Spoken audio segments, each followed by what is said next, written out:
Good morning, student Mohammad Talib, lecturer of English, Sri Gandhi Vidyalaya Inter College, Mandi Narora, Amroha.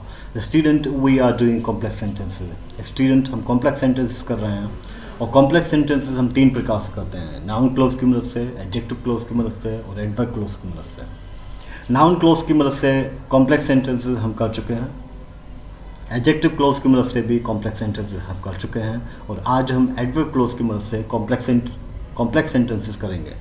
तो सबसे पहले देखिए कि adverb close क्या है. An adverb close is a group of words. Adverb close शब्दों का समूह है. An adverb close is a group of words. Adverb close शब्दों का समूह है. इस शब्दों के समूह में सब्जेक्ट होना चाहिए, इस शब्दों के समूह में वर्ब होना चाहिए. An adverb close is a group of words. Adverb close शब्दों का समूह है दैट जो कि फंक्शन कार्य करता है एज एन एडवर्ब, एडवर्ब की तरह इन अ सेंटेंस में. जो ये शब्दों का समूह है, जो एडवर्ब क्लोज है, वो सेंटेंस में एडवर्ब की तरह कार्य करेगा. It starts with a subordinating conjunction. और जो एडवर्ब क्लोज है वो सबऑर्डिनेटिंग कंजक्शन से स्टार्ट होता है. एडवर्ब क्लोज सबऑर्डिनेटिंग कंजक्शन से स्टार्ट होगा. और सबऑर्डिनेटिंग कंजक्शन कौन कौन से हैं? व्हेन, इफ, बिफोर, आफ्टर, दो, ऑल्दो, सिंस, ये सबऑर्डिनेटिंग कंजक्शन है. तो सबऑर्डिनेटिंग कंजक्शन से स्टार्ट होगा adverb close. Adverb it starts with a subordinating conjunction. जो एडवर्ब क्लोज है वो सबऑर्डिनेटिंग कंजक्शन से स्टार्ट होगा और ये डिपेंडेंट क्लोज कहलाएगा. ये सबऑर्डिनेटिंग क्लोज कहलाएगा.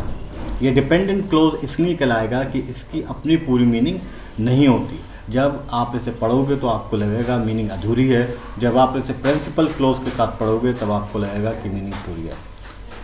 तो जिस क्लोज में कंजक्शन होता है, जिस क्लोज में सबऑर्डिनेटिंग कंजक्शन होता है, वो एडवर्ब क्लोज कहलाएगा और डिपेंडेंट क्लोज कहलाएगा. डिपेंडेंट क्लोज इसलिए कहलाएगा कि ये अपनी मीनिंग के लिए दूसरे क्लोज पर निर्भर है. इसकी अपनी मीनिंग पूरी नहीं होती. जब आप इसे पढ़ोगे तो आपको लगेगा कि मीनिंग अभी अधूरी है, कुछ और कहना बाकी है. इसीलिए हम इसे डिपेंडेंट क्लोज कहते हैं. और दूसरा जो क्लोज है जिसके साथ रखकर पढ़ोगे मीनिंग देगा, वो इंडिपेंडेंट क्लोज कहलाएगा या प्रिंसिपल क्लोज कहलाएगा. कॉम्प्लेक्स में कम से कम दो क्लोज होने चाहिए, एक इंडिपेंडेंट क्लोज, एक डिपेंडेंट क्लोज, एक प्रिंसिपल क्लोज, एक सबऑर्डिनेटिंग क्लोज. तो जिस क्लोज में कंजक्शन रखा होगा, सबऑर्डिनेटिंग कंजक्शन होगा, वो डिपेंडेंट क्लोज या सबऑर्डिनेटिंग क्लोज कहलाएगा या एडवर्ब क्लोज कहलाएगा. And adverb clause answer the question. जो एडवर्ब क्लोज है वो क्वेश्चन का जवाब देता है. When, where, why, how. Adverb clause जो है इन क्वेश्चंस का जवाब देगा. अगर आप सेंटेंस में व्हेन, वेयर, व्हाई, हाउ रखोगे तो एडवर्ब क्लोज का जवाब देगा. अब एग्जाम्पल के थ्रू समझिए. You will visit my home. आप मेरे घर विजिट करोगे. I shall give you money then, तब मैं आपको पैसा दूंगा. दो सेंटेंसेस हैं और दोनों सेंटेंसेस को आप जोड़ोगे, सिंथेसाइज करोगे. You will visit my home, तुम मेरे घर विजिट करोगे, पहला sentence. I shall give you money then, मैं आपको पैसा दूंगा तब. दो सेंटेंसेस हैं, दोनों सेंटेंस को जोड़ के आप एक सेंटेंस बनाओगे, कॉम्प्लेक्स सेंटेंस, जिसमें एक प्रिंसिपल क्लोज होगा और एक सबऑर्डिनेटिंग क्लोज होगा. जिसमें एक डिपेंडेंट क्लोज होगा, एक इंडिपेंडेंट क्लोज होगा. तो देखिए, when you visit my home, जब आप मेरे घर विजिट करते हो, आई शैल गिव यू मनी, मैं आपको पैसा दूंगा. आपने ऊपर वाले दो सेंटेंसेस का एक सेंटेंस बना दिया. सेंटेंस व्हेन से स्टार्ट हुआ और फुल स्टॉप तक एक सेंटेंस है जिसमें कंजक्शन. अब ये आपने जो जोड़ा है कंजक्शन मदद से जोड़ा है व्हेन से. When you visit my home, जब आप मेरे घर विजिट करते हो, आई शैल गिव यू मनी, मैं आपको पैसा दूंगा. जिस क्लोज में कंजक्शन है वो एडवर्ब क्लोज है या सबऑर्डिनेटिंग क्लोज है या डिपेंडेंट क्लोज है. डिपेंडेंट क्लोज इसलिए है कि इसकी मीनिंग अपनी पूरी नहीं होगी जब आप इसे पढ़ोगे. आप इसे पढ़िए. When you visit my home, जब आप मेरे घर विजिट करोगे. अगर इतना पढ़ता हूँ तो मीनिंग पूरी नहीं हो रही. जब आप मेरे घर विजिट करोगे तो आपको लगेगा कि अभी और कुछ कहना बाकी है. जब आप मेरे घर विजिट करोगे तो क्या होगा? आई शैल गिव यू मनी, मैं आपको पैसा दूंगा. जब आप इस बारे क्लोज को पढ़ रहे हो तब ये वाला क्लोज जो है पूरी मीनिंग दे रहा है. तो ये वाला क्लोज अगर इसे आप अलग भी पढ़ोगे तो ये पूरी मीनिंग देगा. इसीलिए हम आई शैल गिव यू मनी, मैं आपको पैसा दूंगा. अगर आप इसे अलग भी पढ़ोगे तो ये पूरी मीनिंग देगा।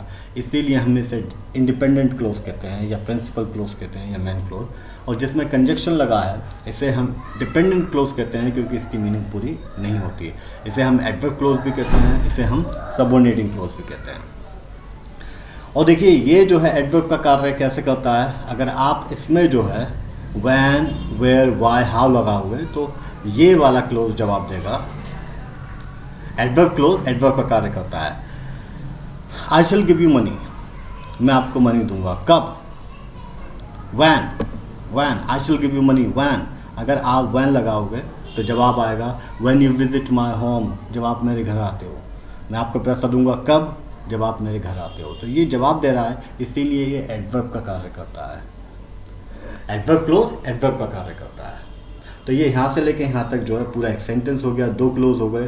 कॉम्प्लेक्स में कम से कम 2 क्लोज होने चाहिए, एक प्रिंसिपल क्लोज और एक सबऑर्डिनेटिंग क्लोज या एडवर्ब क्लोज या डिपेंडेंट क्लोज। जिस क्लोज में कंजक्शन है वो एडवर्ब क्लोज कहलाएगा या सबऑर्डिनेटिंग क्लोज कहलाएगा या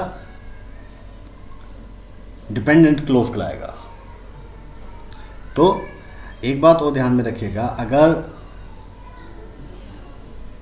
कंजक्शन शुरू में आ रहा है सेंटेंस के तो आपको जैसे क्लोज खत्म होगा कॉमा लगाना है। लेकिन अगर जो है कंजक्शन बीच में आ रहा है तो आपको कॉमा नहीं लगाना। नेक्स्ट सेंटेंस देखिए, वर्क हार्ड। पहला सेंटेंस मेहनत करो, यू विल पास 10, तब आप पास हो जाओगे। 2 सेंटेंसेस है, दोनों को हमें जोड़ना है सबऑर्डिनेटिंग कंजक्शन की मदद से। तो हमने सबऑर्डिनेटिंग कंजक्शन इफ़ यूज़ किया है। इफ़ यू वर्क हार्ड, यदि तुम मेहनत करते हो, यू विल पास, तुम पास हो जाओगे। तो ऊपर के 2 सेंटेंसेस को हमने सबऑर्डिनेटिंग कंजक्शन इफ़ की मदद से जोड़ दिया। इफ़ यू वर्क हार्ड, यदि तुम मेहनत करते हो, यू विल पास, तुम पास हो जाओगे। इफ़ से लेकर पास तक, फुल स्टॉप तक एक सेंटेंस हो गया। ऊपर वाले 2 सेंटेंसेस का आपने एक सेंटेंस बना दिया। अब जिस क्लोज में इफ़ रखा है, जिस क्लोज में को सबऑर्डिनेटिंग कंजक्शन यूज हुआ है वो एडवर्ब क्लोज कहलाएगा, सबऑर्डिनेटिंग क्लोज कहलाएगा या डिपेंडेंट क्लोज कहलाएगा। अगर इसे आप पढ़ोगे तो पूरी मीनिंग नहीं होगी। इफ़ यू वर्क हार्ड, यदि तुम मेहनत करते हो, तो क्या होगा, है ना? आपको लगेगा कि मीनिंग अधूरी है। इफ़ यू वर्क हार्ड, यदि तुम मेहनत करते हो, तो आपको लगेगा कि अभी कुछ कहने से बाकी है। तो क्या होगा, यू विल पास, तुम पास हो जाओगे। तो ये जो मीनिंग दे रहा है कब, जब हम इस वाले क्लोज को रख रहे हैं। तो ये वाला क्लोज प्रिंसिपल क्लोज कहलाएगा, मेन क्लोज कहलाएगा, इंडिपेंडेंट क्लोज कहलाएगा, ये डिपेंडेंट क्लोज कहलाएगा क्योंकि ये डिपेंडेंट है इस पर अपनी मीनिंग के लिए। और ये एडवर्ब क्लोज कहलाएगा, ये सबऑर्डिनेटिंग क्लोज कहलाएगा जिस क्लोज में कंजक्शन रखा है। और बताया कि कंजक्शन से अगर शुरू हो रहा है सेंटेंस तो यहाँ पर कोमा लगाएंगे। और ये कॉम्प्लेक्स सेंटेंस हो गया क्योंकि इसमें ये जो है कॉम्प्लेक्स सेंटेंस में कम से कम एक प्रिंसिपल क्लोज होना चाहिए और एक सबऑर्डिनेटिंग क्लोज होना चाहिए।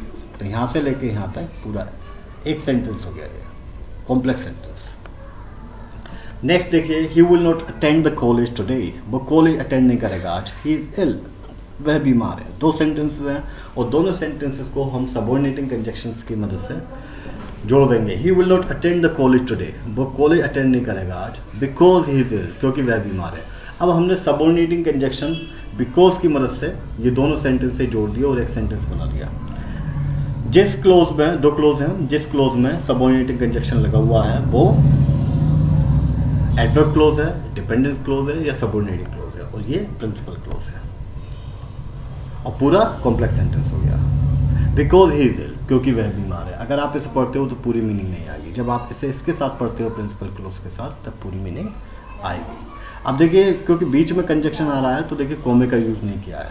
अगर यही जो है शुरू में आ रहा हुआ आता सेंटेंस के, तो हम अगर शुरू में आ रहा होता सेंटेंस के तो हम कोमा यूज़ करते।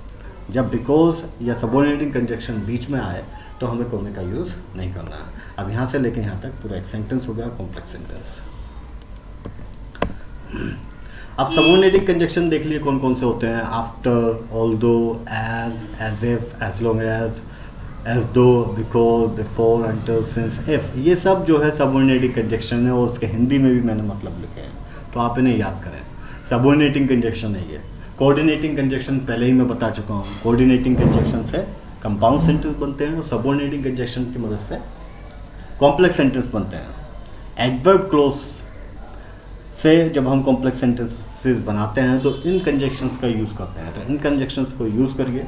कल इन कंजक्शन से हम एक्सरसाइज करेंगे। Thank you very much for watching. Good bye.